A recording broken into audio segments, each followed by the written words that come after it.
大家好，欢迎来到烟火味厨房。夏天我们要多吃鱼，今天给大家分享一道红烧扁鱼的家常做法，简单易学，厨房小白都能够轻松的掌握。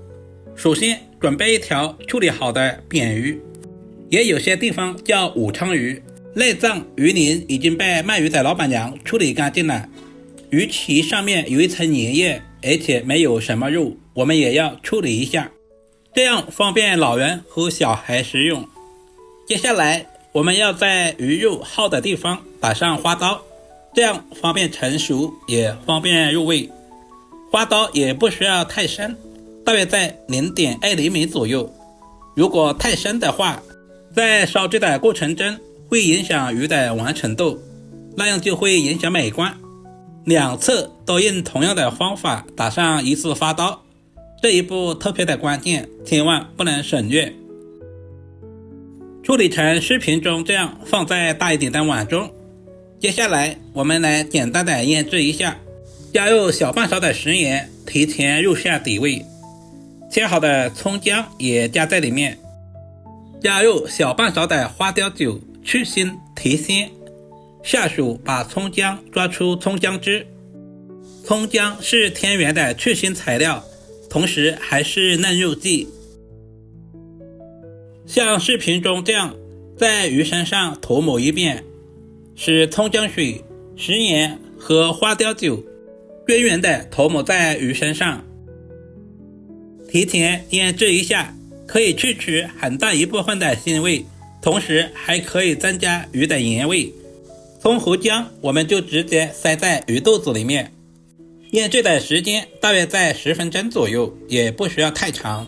接下来简单的准备一些配菜，准备小把去皮的大蒜切成薄片，然后再剁成稍微细一点的蒜末，蒜末剁小一些，这样更容易激发出蒜香味。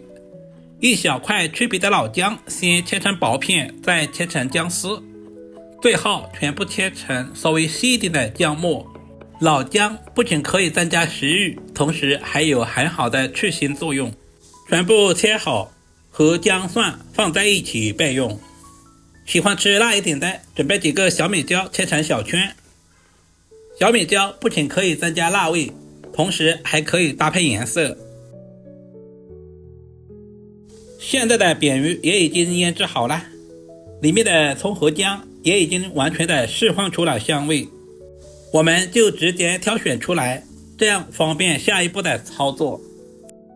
这个时候的扁鱼我们千万不能直接下锅，还要添加一个步骤，往扁鱼的表面加入小半勺的玉米淀粉或者是土豆淀粉，因为鱼身上有很多的水分，加入少许的玉米淀粉可以把这些水分吸干，淀粉还可以起个保护的作用，使鱼肉在烹饪的过程中肉质鲜香滑嫩，这也是饭店不外传的小技巧。但是也不需要太多的淀粉，薄薄的裹上一层就可以。最后我们要抖一抖，把表面多余的淀粉抖下来，这样方便下一步的操作。往碗中倒入30克左右的生抽酱油，接下来加入1大勺的松茸鲜，然后加入白糖提鲜，这里我们就不需要添加食盐了，加入胡椒粉，提前调好料汁，也是节省炒菜的时间。这种方法非常适合厨房小白，这样在炒菜的过程中就不会手忙脚乱。搅拌均匀，放在一旁备用。往锅中加入多一点的食用油，有条件的一定要加入菜籽油，因为菜籽油的烟点比较高，适合油炸。油温烧至6成，也就是180度左右。把筷子放在油锅里面，冒密集小泡泡的时候，把处理好的扁鱼头朝下慢慢的下入锅中。这里一定要小心点，千万不要用锅中的油沾到自己。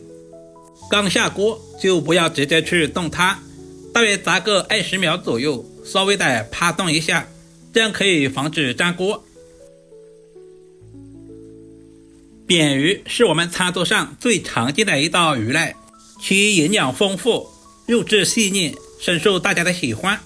大约炸1分钟左右，我们就翻过来炸另外一面。我们要把两面都炸至金黄。一般在饭店我们都要分2次炸，但是我们自己在家里面火比较小，所以炸1次就可以了。经过大约3分钟左右的炸制，鱼的表面呈金黄色，看起来也特别的有食欲。炸制成视频中这样，大约有7成熟了，我们就直接捞出来。另起锅，加入少许的食用油，接下来加入小半勺的红油豆瓣酱，不喜欢吃豆瓣酱的也可以加入黄豆酱。小火煸炒一会儿，把豆瓣酱炒出香味。接下来把切好的姜蒜小米椒倒在锅中，快速的翻炒均匀，把辅料炒出香味。接着加入小半碗的温水，把炸好的扁鱼放在锅中。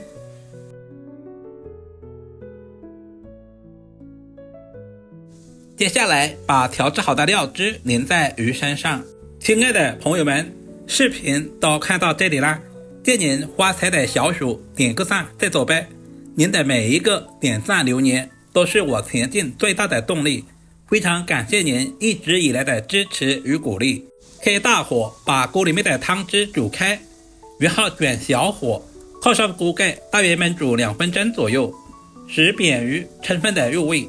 俗话说千滚豆腐万滚鱼，烧鱼的过程中我们一定要多煮一会儿，这样才更加的入味。2分钟以后，汤汁越来越少了，开大火把锅里面的汤汁收至浓稠，能够用筷子轻松的插入，证明扁鱼已经完全的熟透了。盛在大一点的盘中，然后浇上料汁，这颜色红亮红亮的，看起来就特别的有食欲。这道菜还有一个好听的名字，叫做油浸鱼。经过油炸以后，外酥里嫩，肉质鲜香滑嫩，连骨头都是香的。加入切好的葱花，点缀一下，同时增加香味。这样做出来的扁鱼，不管是作为家常菜，还是用来招待客人，都是非常的有面子。主要是操作也十分的简单。如果视频对您的厨艺有一点点帮助，就麻烦点赞、收藏、留言并转发出去。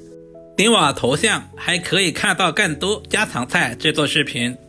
好了，视频就简单的分享到这里啦，我们下个视频再见吧。